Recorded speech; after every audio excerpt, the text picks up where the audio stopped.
Keisha, an office assistant, is enjoying the house Christmas party talking to her friend Sanjay. They joke about how Doug, the head of human resources, flirts with all the women. This time it's the ones from accounting. She's feeling tipsy. She tells Sanjay she's going to the ladies' room. When she arrives, she sees Melissa by the sink, feeling sick. She asks her if she's okay, but Melissa says it's just too much office party and leaves. She goes back to the party and enjoys the rest of the night. The next morning, she wakes up in her apartment in her underwear. She doesn't remember anything, and when she goes to the mirror, she sees someone wrote "Morning Sleepy" on her stomach. She's panicking because she can't remember anything. She doesn't know what happened to her. Her friend Sanjay sends her a text asking her how she's doing.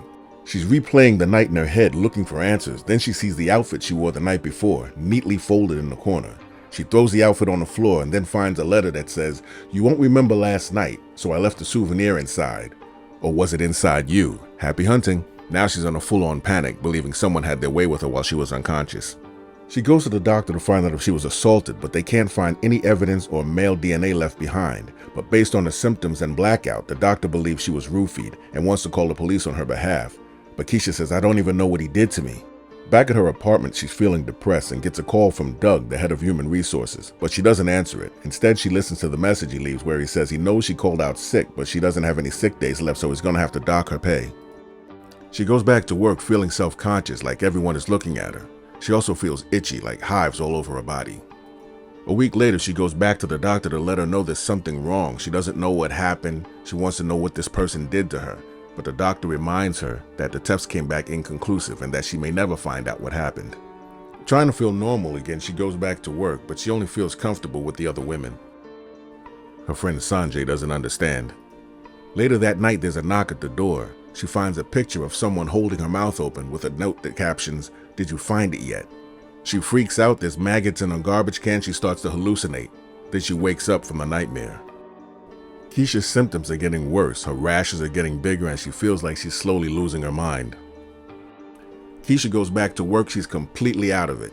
Melissa and another woman approach her and ask if she's okay, but Sanjay interrupts and takes Keisha somewhere to talk. He takes her in a room and locks the door. Keisha gets nervous. She starts thinking about the party, thinking that it might have been him. But he just wants to tell her that he got a new job and wants them to still hang out even though they won't be working together. During the conversation, he touches her shoulder. She freaks out and attacks him.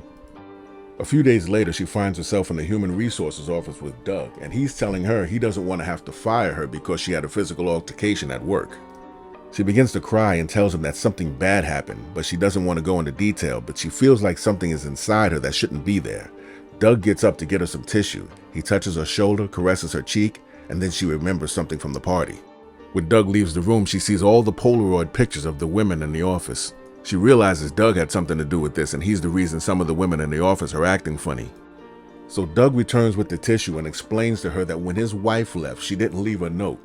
He says he came home from work one day and she was just gone. He had no idea why, and it was driving him crazy, just wondering. He takes a picture of her and tells her he doesn't know what it is she thinks she has inside of her, but that was never the point. But he's thrilled to know that she will always think about him. It makes him feel less alone. The scene changes to a few days later. Doug is welcoming in Sanjay's replacement, telling her she's much prettier than him. But he starts feeling sick and has to go to the bathroom. The ladies are watching. His stomach is upset. He makes it to the bathroom, but when he leaves, something is coming out of the toilet. When he gets back to his office, he sees the women watching him. He goes inside and takes a sip of his coffee, but he notices a note on his desk that says, "You will always think of us now." Doug is feeling really sick now and notices Keisha standing outside of his office watching him with a smile. As she goes back to her desk, you see she has a bottle of live tapeworm eggs that she's been dosing his coffee with. Meanwhile, Doug is still freaking out and feels something in his eye and pulls out a tapeworm. He's going crazy in that office now, and the women are watching him, feeling satisfaction. Tapeworm eggs. Okay.